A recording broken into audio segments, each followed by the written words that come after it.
coming to you from the Associated Foundation's Training Center aboard Battleship Iowa. It's another exciting episode of our podcast, Scuttlebutt, the official podcast of the National Museum of the Surface Navy.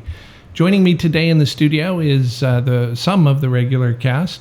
We have Captain Roundup. Have you changed that nickname yet? I don't think it's up to me to change the nickname. Well, you could do something that would get you a new nickname.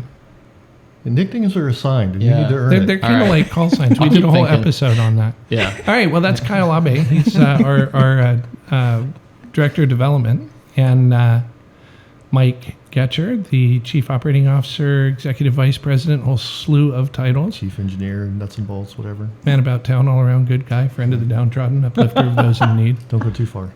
And Marianne Fengler, our producer and Button pusher.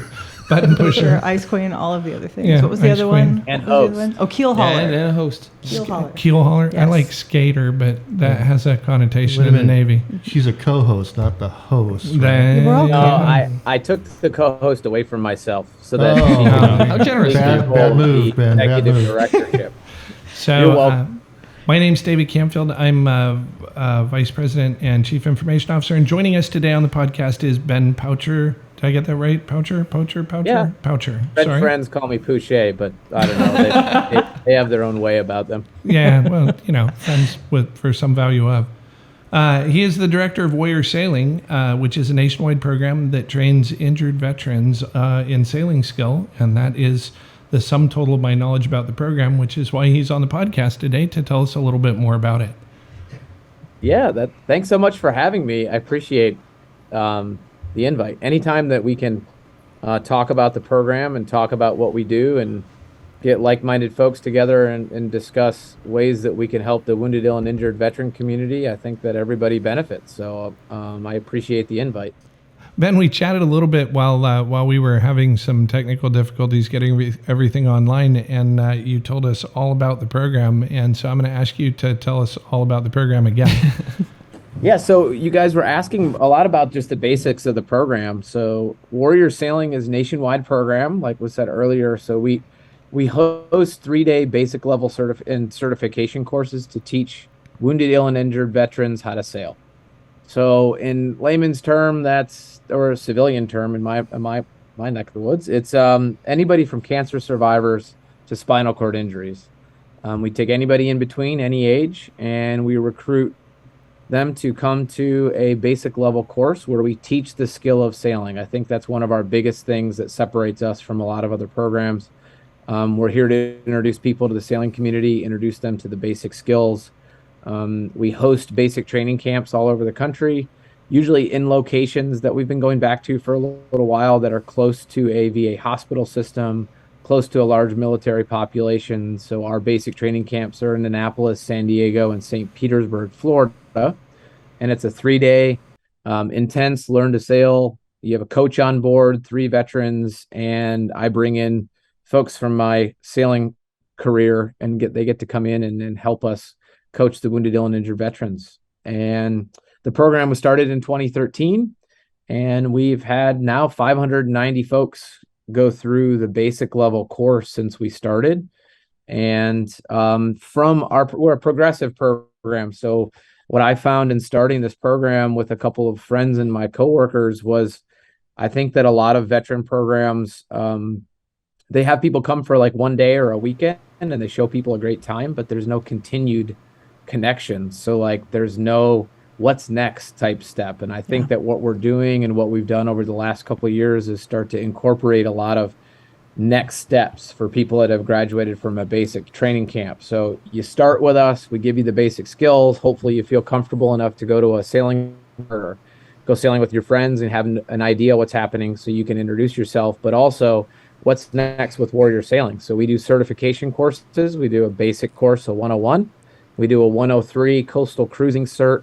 And what I was kind of explaining to you guys earlier was like we've kind of taken what was originally a race program and doing racing and kind of getting into that was kind of the goal. And we've changed that over the last couple of years to do more cruising and more safety at sea and more safety training and just kind of general knowledge so that people have and feel comfortable going out with their family and friends. So That's the basis of the program. We're a small program. We're run by 4 people, and we do everything from recruitment to logistics to the actual coaching at the camps. Moran's actually been to a couple of our basic camps that have been out in San Diego, and we keep refining it. And hopefully we keep improving. We keep relying on the warrior to tell us what they would like next, because this program's about them. It's not really about us. And the additional program that we do during the year, we go to Charleston Race Week every year.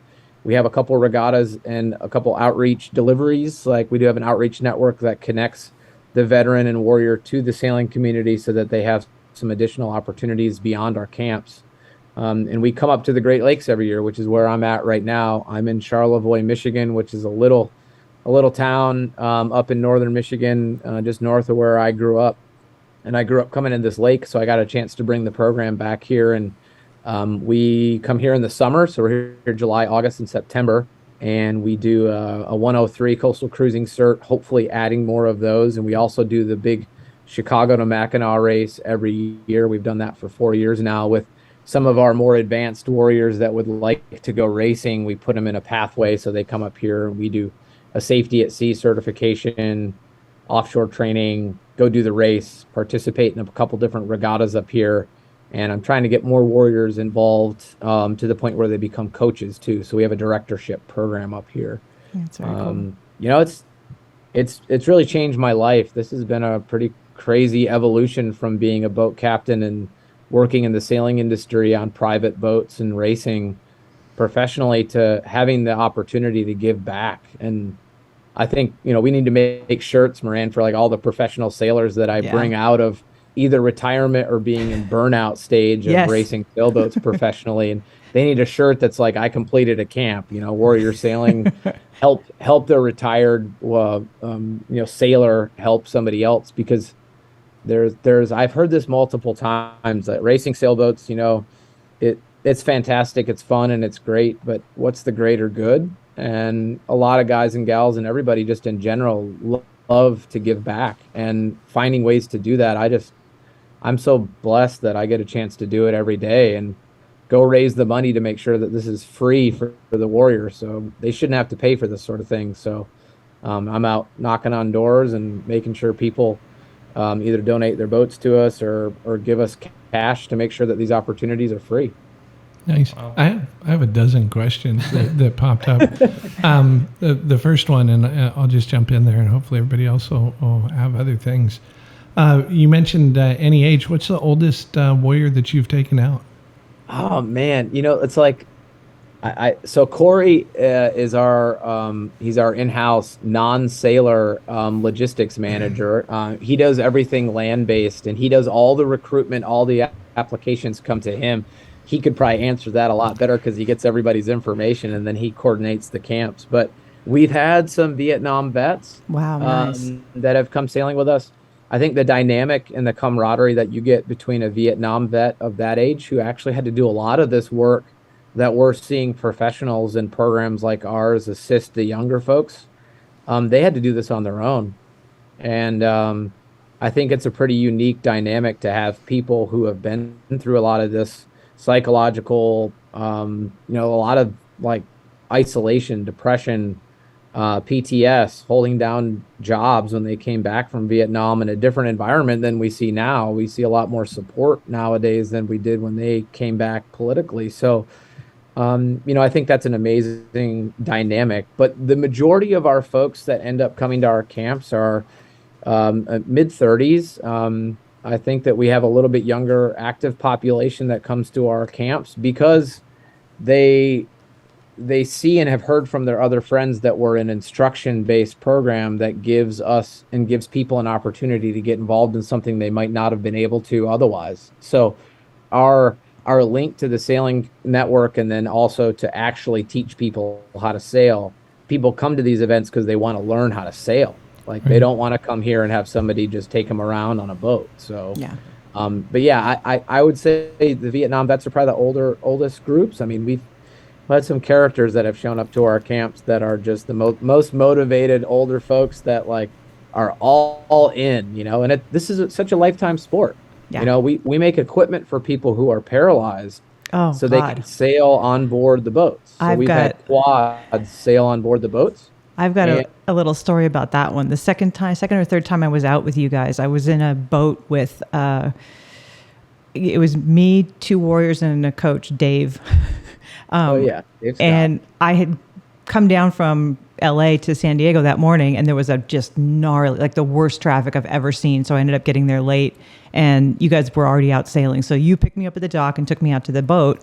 We did, we sailed in a box all morning and blah, blah, blah, came back to the dock for lunch, and everybody we pulled the main in, started getting off the boat. And there had been one of the guys who was sitting in the hatch and the companionway to go down below. And it's a little J22. So he's sitting there, and all I could see that was going on with him was he was missing a thumb. He was handling the jib sheet, trash talking on the radio, having a great time. And somebody pulled a wheelchair up on dock. And next thing I know, you guys are pulling him out of the hatch there, and he's missing his legs from about 3 inches below the hips. And I was just floored. Mm-hmm. You didn't know? No, you couldn't tell. Just he was having such a great time, and that's what sailing does.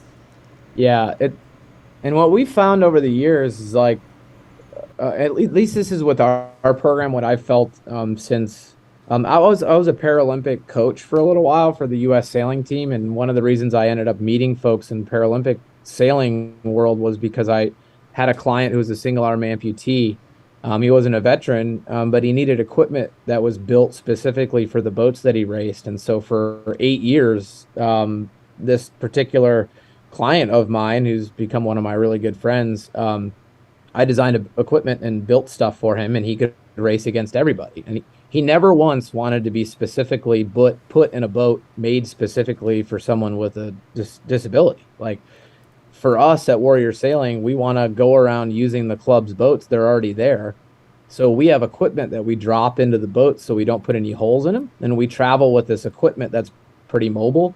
It's pretty standardized. Like, it's not anything special or specific for a person with different disabilities, but we have kind of 3 tiers of different kinds of equipment that we carry: benches, transfer benches, bars. And actually, where I'm sitting right now, there's a bar right here that I travel with, and that actually gets ratchet strapped into different boats, and I don't put any holes in the boat. And then somebody has a bar they can hang on to go across the boat. And what we found is that the warrior himself or herself who has a physical disability really relies on that camaraderie and the trust that they know of the other veterans. Even if they don't know them, they know that they were a veteran. And so that camaraderie immediately begins at our camp, because they're relying on each other to get in and out of the boat. And the coach is there, who's their expertise, and they test the coach the first day to see if they're going to chew them up and spit them out, which that's why I tend to have pretty good coaches, so that they don't get chewed up and spit out. Less tears when you have coaches who are accountable. Maybe it's sailed around the world a couple times. But the equipment that we bring to the camp is all part of that process, and it's pretty amazing. We've had high-level quads go sail a boat, and we've had people come back to the dock and say that's the first time they've been in a water sport or activity where they felt like they were in control because they had some simple equipment that dropped into the boat. And it's not anything, I don't know, I don't see it any different nowadays. And we go race against everybody. We go to Charleston Race Week and have raced J22s. We've done 3 world championships with veteran Warrior Sailing graduate groups. And they go with their equipment. We drop it in the boat, and they race against everybody.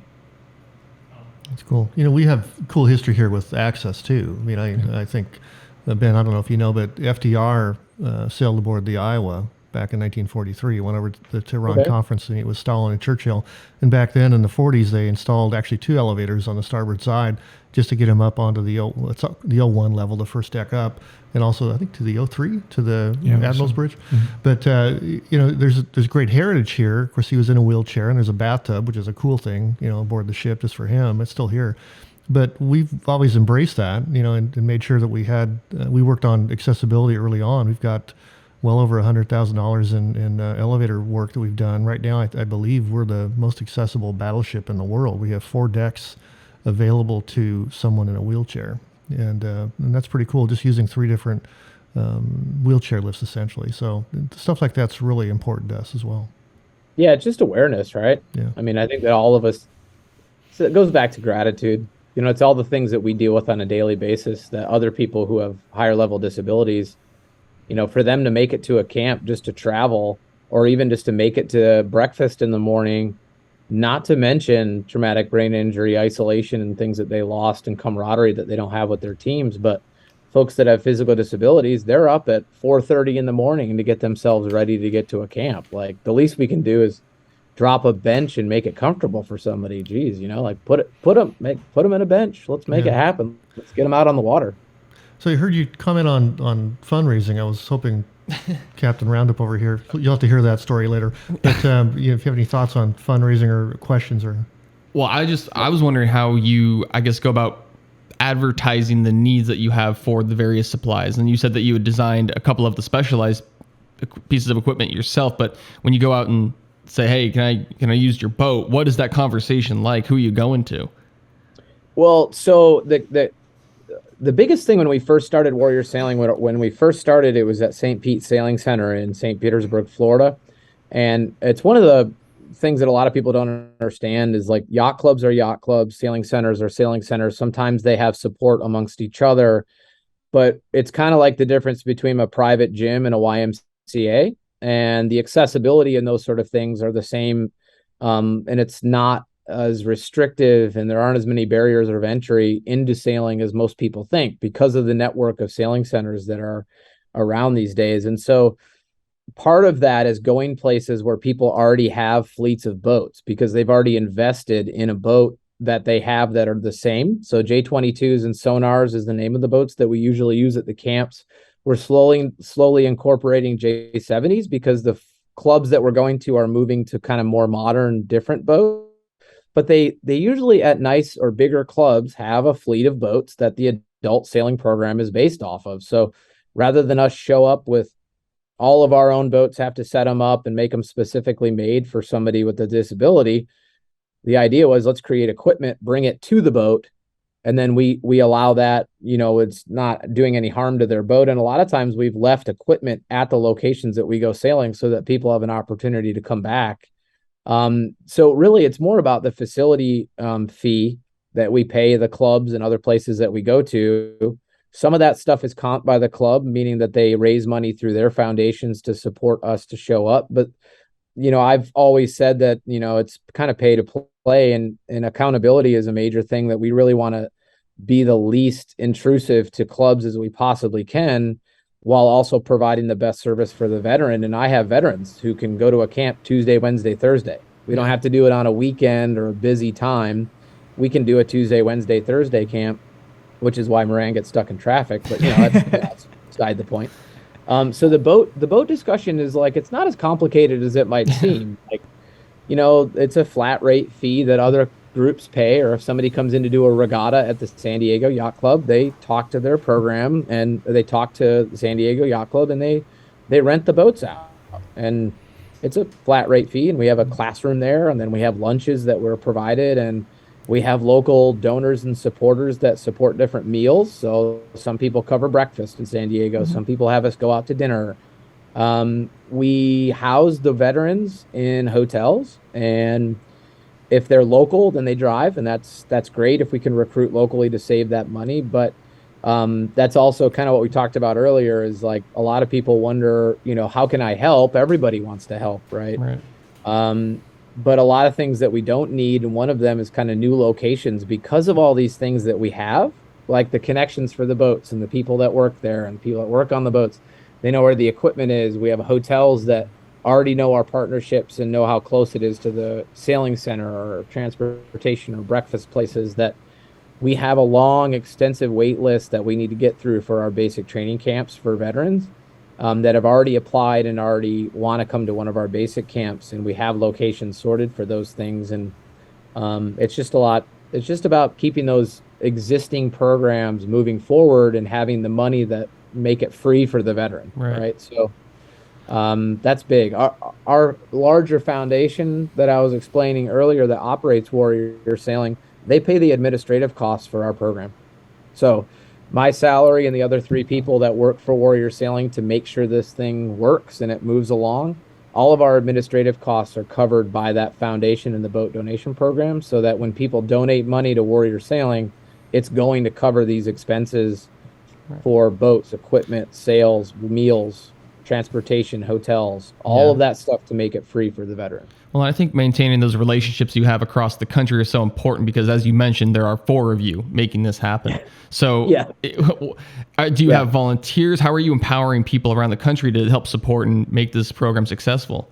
I really appreciate that question because it's always a sensitive scenario. Is everybody wants to help. No one comes to us with a bad intention that they don't want to help. I mean, who doesn't want to help veterans and help them learn new skills?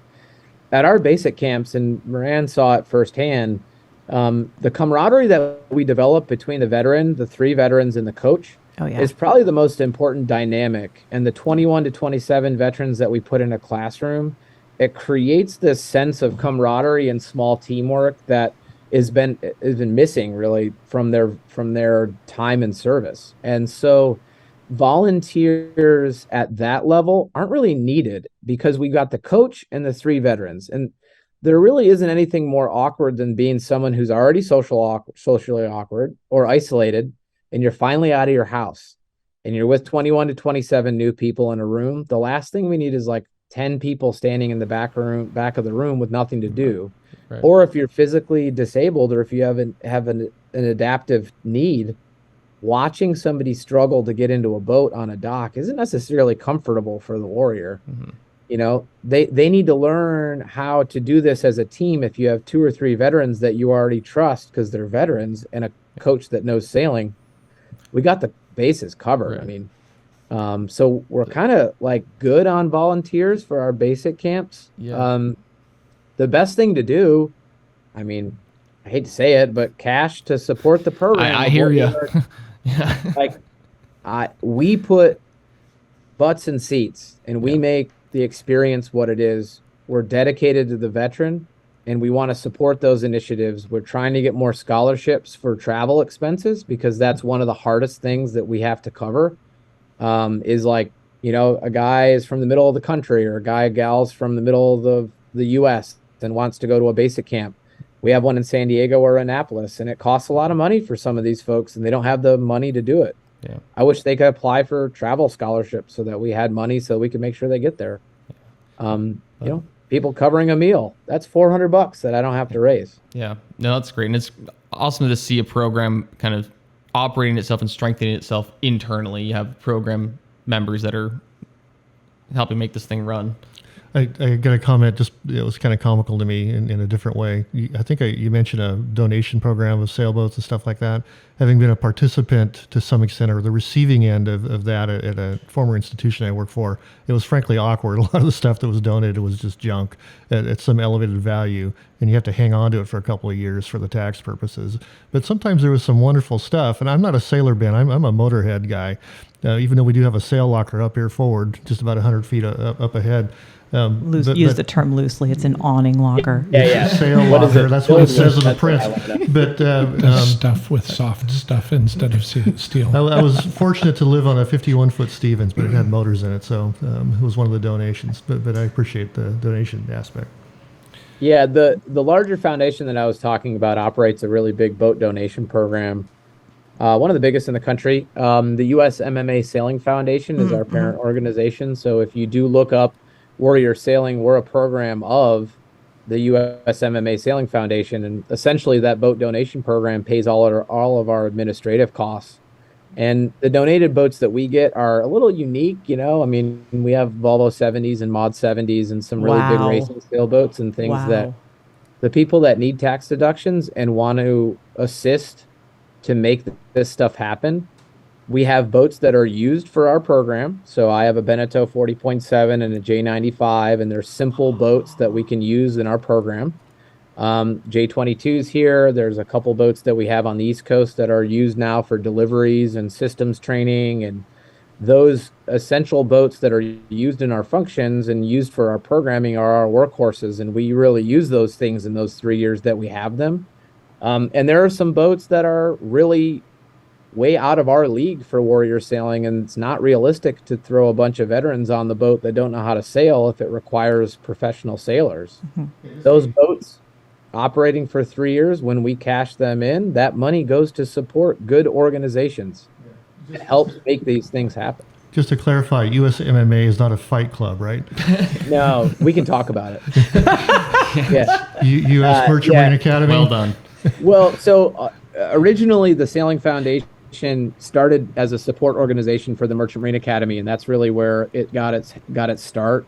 And it has until even now, all of the racing sailboats that are at the academy at Kings Point, the Merchant Marine Academy, they're all owned by the Sailing Foundation and part of the boat donation program. So all of those boats that are there that the cadets use, so 20-something boats that we have and operate from our boat donation program, are at the academy being used on a weekly basis by those cadets. Yeah. Including the power squadron. So we're not just sailors. We have power boats there that the kids use that go out and, they go around fishing and doing other things. I think they just try and get away from campus, which is good too. But they're learning nighttime navigation, and there's a lot of education stuff. Like I mentioned to you guys before, the boat donation program doesn't just support warrior sailing and not just Kings Point. We have a Sail Ahead program that's in Long Island, and they take veterans sailing on board a Hunter 38 that was donated to us. And they operate those boats and take a bunch of veterans out sailing there. We support Spectrum Sailing, which is a new program that a friend of mine started, and it's mirroring a lot of what Warrior Sailing does. They're traveling to different locations and putting on sail camps for kids with autism. That's and cool. his child has autism, and he's a friend of mine. He's a sailor. He's like, how do I make this opportunity available to more families so that they can get their kids out on the water? And the boat donation program threw him a little bit of a grant, unrestricted funds to help them get off the ground, because people want to pay for life jackets and equipment, but they forget that life jackets and equipment aren't really helpful if no one's using them. Right. And it takes people to put in the life jacket to make sure that boat and that equipment is used. And so it's just back to that fundraising. It's a challenge I think all of us have in the nonprofit world or not-for-profit world, is that people want to buy something or give you something, and sometimes it's like, I just want to pay the power bill. I'd like to keep the lights on. Yeah, unrestricted. The fact that is really unrestricted donations are what keep the institution, even our institution, afloat, and they're the hardest to get. Yeah. Yep. I like your not-for-profit comment too, by the way. Yeah. Go ahead. It's it's the social sector is like what I would say. You can make a lot of money maybe not doing as great of things for people, and no one bats an eye because it's a for-profit business. But as soon as you're a nonprofit business, if you want to raise money to get the best talent and the best people in the room, people want to give you another life jacket. I got plenty of life jackets. No margin, no mission. And what's the statement that we use? Nonprofit status is a... Nonprofit status tells you what it's a tax position. It's a tax position, not a business plan. It could be a business plan, but not for very long. I prefer the term not-for-profit rather than nonprofit. So many people in the nonprofit or not-for-profit world think, oh, I have a 501c3, so I don't need to make any money. And I'm like, well, you need to pay your staff, you need to pay the insurance, you need to pay the power bill. And so if you said the mantra, in fact, I first heard it from you, no margin, no mission.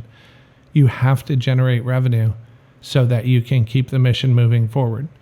And whether that revenue is generated through donations or gate revenue or program revenue or whatever it is, the idea that, oh, you're a nonprofit, so you shouldn't charge me admission, or you're a nonprofit and so you don't need dollars, is just simply, I'll be harsh here, it's just ignorant on the part of the people that say that. It's I always reference that you get a bunch of nonprofit operators and people that work in that sector. We all get together and we all come up with the greatest ideas ever, and then nobody brought the bag of cash. Right. Yep. Hate when everybody leaves the bag of cash at home, and then you're looking around going, you have a good idea, we have a good idea. Yeah, sometimes I've even run into this sense among some of the cultures of these institutions, or I keep getting lectured on calling it organizations, but I'm institutionalized, so that's okay. But basically, it's almost like a dirty word, and money's not, because you need that for that mission.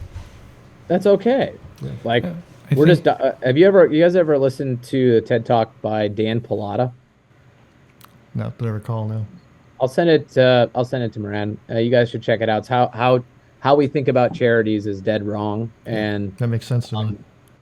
it's an incredible. I usually listen to it once every couple weeks because it keeps me motivated to realize that what I'm doing, as long as you're focused on the mission and what you want to do, that's what the point is. Like, no one's trying to pad anybody and pad their wallets and trying to get rich. Trust me, none of us are trying to get rich.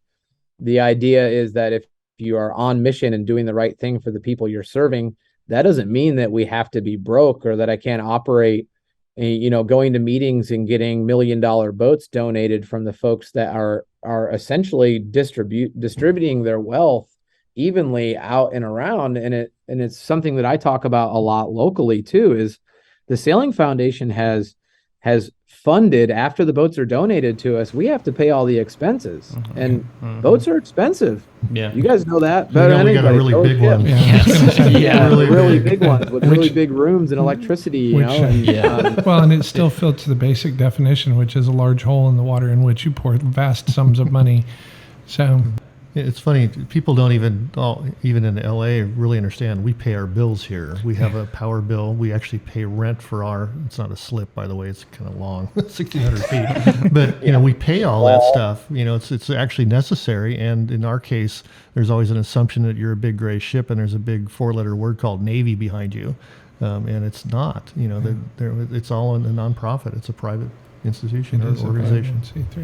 I think, but it's also just letting people know in a very simple manner, right? Like I try my best to, and this has been very beneficial to me personally. I've been able to give back, right? Like that's the whole point. But the folks that I work with and everybody that's on mission, we have such a great opportunity to give back. That doesn't mean that we should have to go get 3 other jobs. We're all just trying to make it, and everyone's trying to do the right thing. And if you have the people that are doing the right thing, and you do some research on the groups that you want to support, and this is one of the reasons that you want to support you guys or us, and we're being really honest and open that these things cost money. I don't think there's anything wrong with that. It's honesty. To be really clear, each of us have 7 to 10 jobs, but it's all in one place. Exactly. And I always use a phrase, there isn't anybody in this institution and really in the passionate institutions we partner with who couldn't pick their toolbox up, go somewhere else, double their income and half their workload. Right. And so just enabling people to come to work here and not have those extra jobs is part of making the mission go. Unfortunately, we are up against the time stop, so we're gonna wrap it up here for our listeners. If you enjoyed what you heard, or you want to throw rocks at us, or just add a comment or a question, please go ahead and send an email to podcast, PODCAST, podcast at labattleship.com, or as I always say, labattleship.com. Le Battleship. La Battleship. By the way, a domain I did not choose. I just want to go on record for that.